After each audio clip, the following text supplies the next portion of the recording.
In today's tutorial we're going to actually do a simple ambient occlusion setup, and we're going to use this for a low poly tree in our scene. So let's just delete the cube and add in a mesh, and the mesh we're going to add in is a cylinder like that, and we're just going to really simplify it. Right, if this isn't open, you can open it, and this actually controls our cylinder.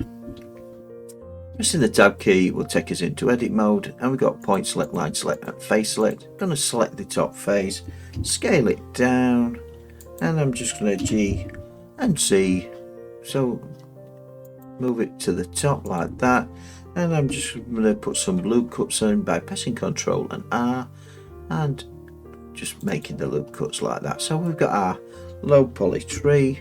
Just scale this down a little bit, and what I'm going to do is go and face select, extrude this along the normal and just scale it down, and just generally make some loop cuts in this and just move it up like that. I'm just making my low poly tree shape and going in face select. I'm just going to select that, make that another branch and just scale it. G and Z. This here is proportional editing, and that enables you to actually move things around, make one point follow another point. So I can actually select this face here, hit the proportional editing and G and Z, and turning your wheel will actually change the influence. Right, and lastly I'm just going to turn that back off and select this face here, extrude along the normals, scale it down, G and Z just to move it up, and press the Ctrl R, a couple of loop cuts. It's up to you how complicated you're going to make your low poly tree, but I'm just thinking that I'm just going to make this really basic simple tree, because we want this to look like a low poly. We've all seen them. The reason they keep them so simple is that it just makes the modeling a lot more easy, and it renders quicker. Basically just moving it on top of the branches like you would see in a low poly game. There we go, and just moving it to the ends of my branches. You can also duplicate objects by pressing your right mouse button and just duplicating like that. Oops. And there we have it.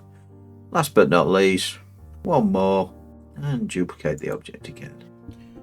I'm just going to scale that because that's going to be the main, and of course you can rotate these just to actually so they don't look all exactly the same orientation. Alright, so we made our very simple low poly tree. I'm just going to add in a plane, a ground plane, and just scale this up and move it down until it's about there. So we've got our tree, we've got our plane, and we're just going to start adding some colours to this. This is a simple tree, and what we're going to do now is we're going to go into the render tab, make sure ambient occlusion set, and we're going to quickly add ambient occlusion to each one of these objects. So these leaves, I'm holding the shift button down just to actually right click and join them all together. So now that's one object. Ctrl Z just to put them back into place. Right, so we've got our leaves. So what we're going to do is add in a colour, put new. As you can see, if we go into our shading, this has made a very complex shading structure. To delete this, and I'm just going to add in a diffuse texture. So search DIFF like that.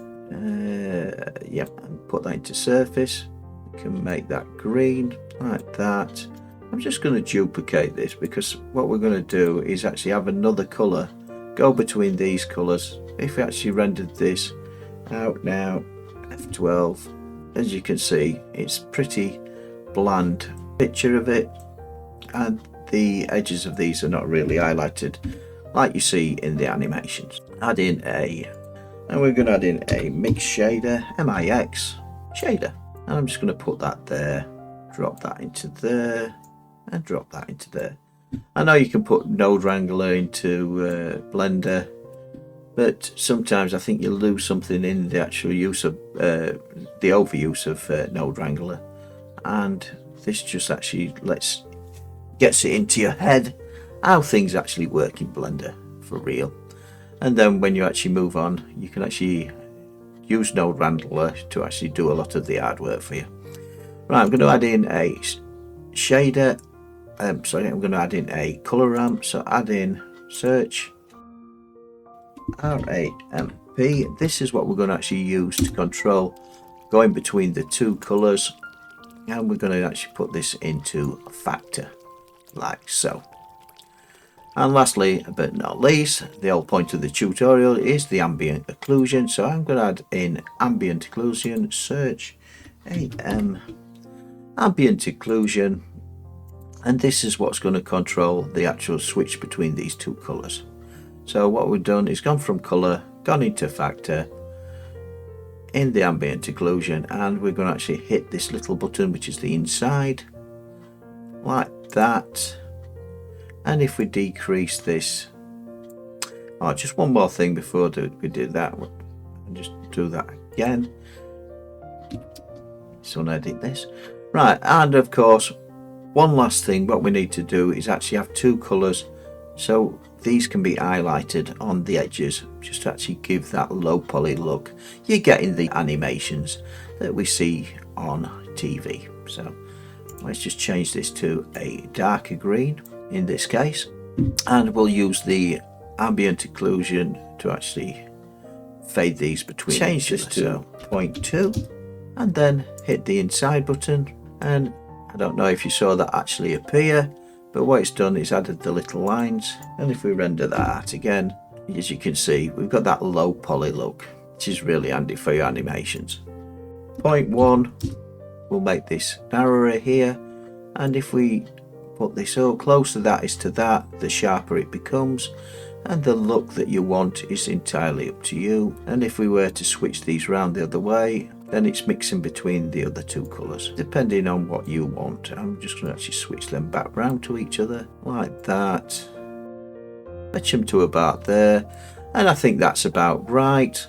Go into my colour, I'm just going to rename this material leaf. Right, now with this material, what you can do is actually use a swatch and things like that, but we're not going to use a swatch this time because I want to actually just show you quickly how we can actually duplicate this material and change it into the brown colour of this bark. So select your bark,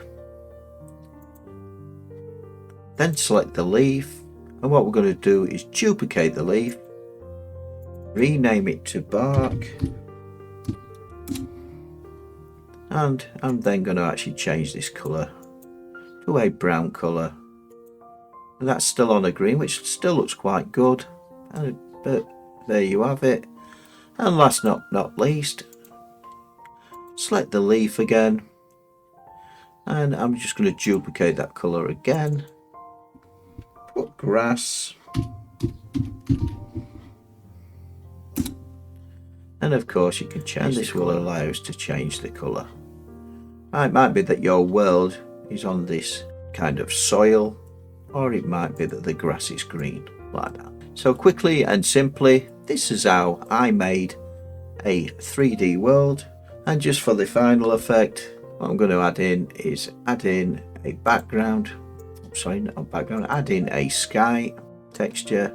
So I'll take the intensity down to 0.5, make it 0.1 I think. So we've got ourselves our animation world, and we're looking at our tree. Right, say you look through your camera and the scene is not centered, let's go back into layout, into the camera, and we're in our scene and it's not laid out correctly. What you can do is add the end key, tools, view and camera, and then you can just reposition things where you'd like.